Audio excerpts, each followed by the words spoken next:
Hello दोस्तों, नमस्कार। स्वागत है आपका अपने चैनल ट्रिकी सॉल्यूशन पर। ट्रिकी सॉल्यूशन आज प्रैक्टिस सेट थर्ड करवाएगा। अगर आप पार्ट वन प्रैक्टिस सेट का पार्ट वन और पार्ट टू यानी सेट वन और सेट टू नहीं लगाए हैं तो जाके ज़रूर लगाएं, क्योंकि हम एग्ज़ाम ओरिएंटेड ही देते हैं, जो कि आपके railway, NTPC, group D, RRB, LPSSC, CGL, CHSL, MTS, banking, PO clerk and other state exam में आते हैं। और आपसे एक रिक्वेस्ट है कि प्लेलिस्ट में आप जा करके साइंस हो या रीजनिंग, इंग्लिश और मैथ्स हो, सभी को पार्ट वाइज देखिए, क्योंकि हम पार्ट वाइज आपको कराते हैं और पार्ट वाइज में भी कॉन्सेप्ट वाइज। इसीलिए आप प्लेलिस्ट में जाके ज़रूर देखें पार्ट वाइज, कॉन्सेप्ट वाइज, और आप डेली करेंट अफेयर भी देख सकते हैं। तो चलिए शुरू करते हैं। भारत में कार्यकारी कार्यकारी प्रमुख किसे माना जाता है? कार्यकारी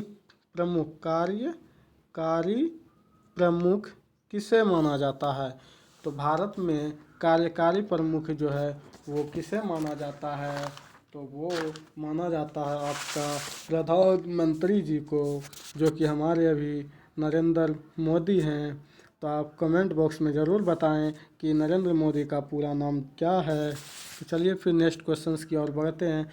कोणार्क मंदिर का निर्माण किसने कराया था? जी हाँ, कोणार्क मंदिर का निर्माण किसने कराया था? तो कोणार्क मंदिर का निर्माण नरसिंह देव प्रथम ने कराया था। फिर है, निम्नलिखित में से एक किसी व्यक्ति का स्मारक नहीं है, यानी निम्न में से वो कौन है जिनका कि मृत व्यक्ति का स्मारक नहीं है, यानी जो कि मृत व्यक्ति का स्मारक नहीं है।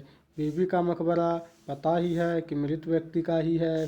फिर ताजमहल ये भी पता है कि मृत व्यक्ति का ही है, लेकिन चार मीनार जो है ये किसी का स्मारक, मृत व्यक्ति का स्मारक नहीं है। तो चलिए फिर आगे चलते हैं। निम्नलिखित में से कौन सा एक व्यक्ति निम्नलिखित में से कौन सा एक व्यक्ति मृत व्यक्ति का स्मारक नहीं है? तो बता ही चुके हैं, चार मीनार। फिर है,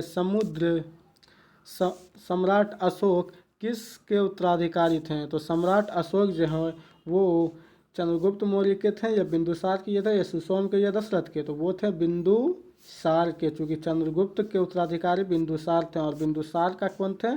तो अशोक थे। तो चलिए फिर नेक्स्ट क्वेश्चंस की ओर बढ़ते हैं। निम्नलिखित में से कौन सा एक कोशिकीय जीव है? तो एक कोशिकीय जीव आपका प्रोटोजोआ है। फिर है आपका पेनिसिलिन का आविष्कार किसने किया था? तो पेनिसिलिन का आविष्कार आपका किया था, वो था आपका क्या इयान फ्लेमिंग था या अलेक्जेंडर फ्लेमिंग था? तो वो था अलेक्जेंडर फ्लेमिंग, यानी बी आपका सही आंसर है। फिर भारत के संविधान में पहली बार संशोधन कब किया गया? तो पहली बार संशोधन जो किया गया था वो हमारा 1951 में हुआ था, यानी पहली अमेंडमेंट 1951 में आया था।